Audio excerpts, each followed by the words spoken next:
Hi. In the last video I investigated what is more important, the acoustics of the room or being able to play really loud. And I compared my flat and there I used an attenuator to bring it down but play in a really good room. I also played in my rehearsal space that I can crank everything but it's the acoustics isn't as good, and the conclusion was that the flat with the low volume was a lot better. So in this video we're going to see can we do something about the room sound in the rehearsal space using EQ matching, post-processing and other things. So I'm going to use the EQ matching tool in Cubase. I'm going to use the Cubase vintage compressor and the Cubase limiters and the Cubase reverbs and so on, and see how close we get. Let's go. All right, first let's listen to the both room and close mic for both setups, you know, first rehearsal space and then the flat.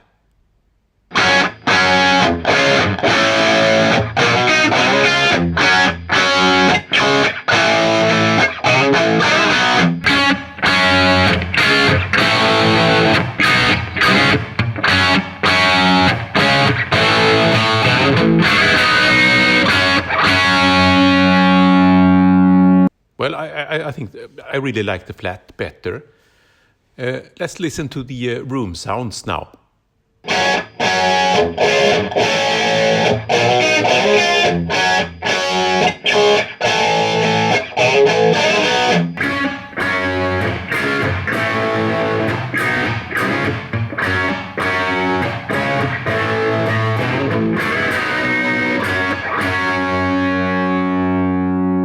Well, the rehearsal space doesn't sound good at all.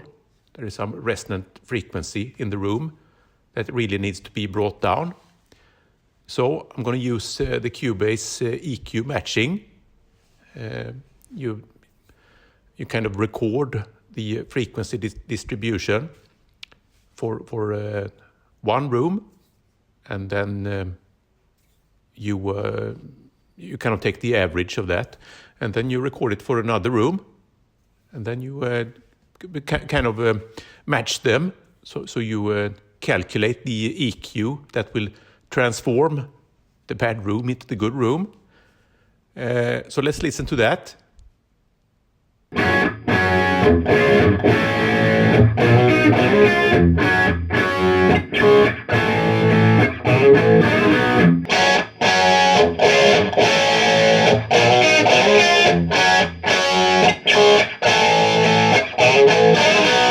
And here it sounded much more natural, but since the rehearsal space was so much brighter, there was too much bass added here. So let's remove that and listen to it.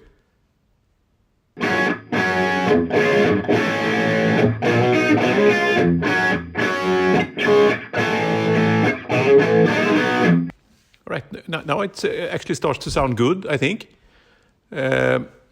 So we're going to have the room panned to the right. So I'm going to pan it kind of 65% or something like that to the right. And I'm going to add some Cubase reverb as well. Let's listen to how that sounds.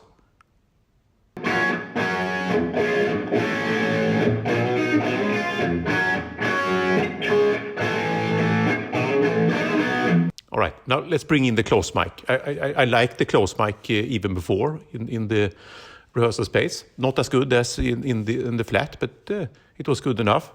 So let's listen to both.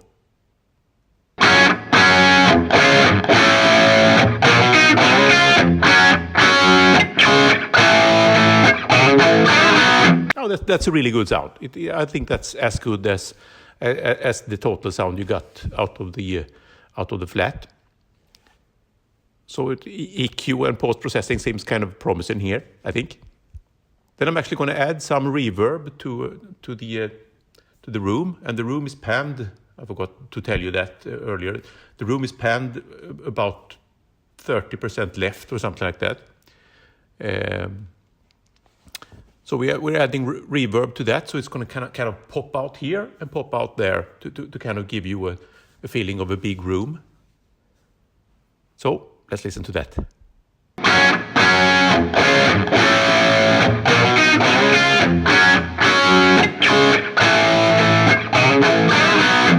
Right, it sounds really good. I think it made it sound even bigger.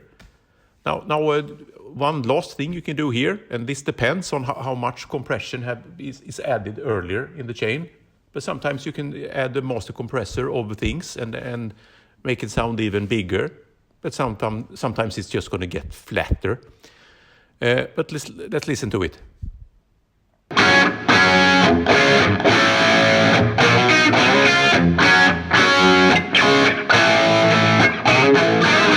All right, I think it made it sound more beefy, but punchy enough.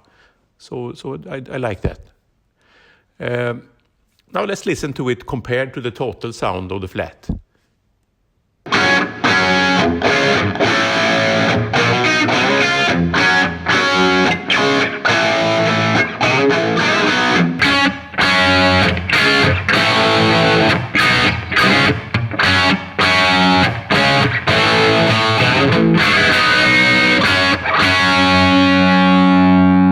All right, now I appreciate both sounds equally. But this is mostly a question of how specific are you when it comes to the sound you want to achieve. Do you really want it to sound like a vintage sound of some era? Or is the most important thing that it fits in the mix and it sounds good and you know, pleasing to the ear? If it is the latter, then you're home free with the rehearsal space. But if you're really specific and you don't want post processing, you want it to sound exactly like a specific time period, then the room is pretty important actually. All right, let's discuss it in the comments now. Cheers.